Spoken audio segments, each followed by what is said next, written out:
বরিশালের আগৈলঝাড়া থানা জেল হাজতে আসামি মৃত্যুর গুজবে থানায় হামলা চালায় স্থানীয়রা। এ ঘটনায় হামলা পাল্টা হামলায় উভয় পক্ষের 12 জন আহত হয়েছে। আত্মীয় স্বজন সহ এলাকার শতাধিক লোকজন বৃহস্পতিবার বিকেলে মিছিল নিয়ে থানায় ঢুকে পুলিশকে মারধর করে। এতে duty officer SI Abdul Halim, সিপাই লিমন মিয়া, ফরহাদ হোসেন, মনির হোসেন, আলামিন ও মেহেদি হাসান সহ আহত হয় অনেকেই। পুলিশও বাঁশ ও লাঠি নিয়ে মিছিলকারীদের উপর প্রতিহত করলে রিয়াজের মা নাসরিন বেগম, বোন শারমিন আক্তার, মমতাজ বেগম সহ 6 জন আহত হয়েছেন। গুরুতর আহত অবস্থায় ডিউটি অফিসার এসআই আব্দুল হালিমকে বরিশাল শেরেবাংলা মেডিকেল কলেজ হাসপাতালে ভর্তি করা হয়েছে, আর বাকিরা উপজেলা স্বাস্থ্য কমপ্লেক্সে ভর্তি হয়েছেন। এখানে ওনারা যখন আসছেন, আমি 2 জন পুলিশ সদস্যকে এখন পর্যন্ত চিকিৎসা দিয়েছি। একজনের অবস্থা কিছুটা গুরুতর এবং মাথায় আঘাত থাকাতে তাকে ভর্তি দেওয়া হয়েছে এবং প্রাইমারি চিকিৎসা দেওয়া হয়েছে। সাথে এখন পর্যন্ত আমরা এক্সরে অ্যাডভাইস করেছি। এক্সরে রিপোর্ট আসার পরে বলা যাবে যে কোথাও কোনো ভাঙছে কিনা।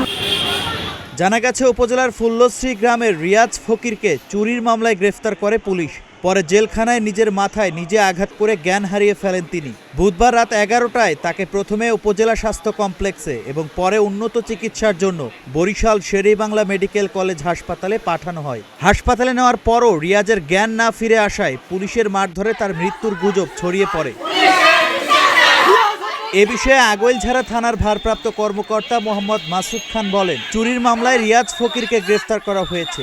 সে জেলখানায় বসে বুধবার রাতেই নিজের মাথায় নিজে আঘাত করে অজ্ঞান হয়ে পড়ে। পরে তাকে বরিশাল হাসপাতালে ভর্তি করা হয়। পরিকল্পিতভাবে রিয়াজের আত্মীয় স্বজন সহ শতাধিক মানুষ মিছিল নিয়ে থানায় হামলা করে পুলিশ সদস্যদের মারধর করে আহত করে। হামলাকারীদের বিরুদ্ধে আইনি ব্যবস্থা নেওয়া হবে বলেও জানান তিনি। বিভিন্ন সময় এলাকায় চুরি করে ওই চোরে আমাদের একটা নিয়মিত মামলার সন্দিগ্ধ হিসাবে নিয়ে আসে।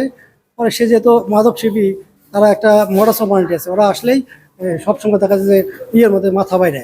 এরকম এও সেরকম মাথা ইয়ের মধ্যে আমাদের যে আদতখানা লোহারি ওখানে বাড়ি দিছে, বাড়ি দিয়ে নিজে অজ্ঞান হয়ে গেছে। অজ্ঞান হয়ে যাওয়ার পরে আমরা তাদের আমাদের স্থানীয় লোকাল হাসপাতালে নিয়ে আসছি। এখানে ট্রিটমেন্টের পরে আজকে গত রাতে 1টার দিকে বরিশাল রেফার করছে। বরিশালও চিকিৎসাধীন আছে। একটা বিভ্রান্তিকর তথ্যের ভিত্তিতে এই থানা আক্রমণ করা, এটা খুবই একটা খারাপ কাজ করছে। আমরা আইনগত ব্যবস্থা নেব।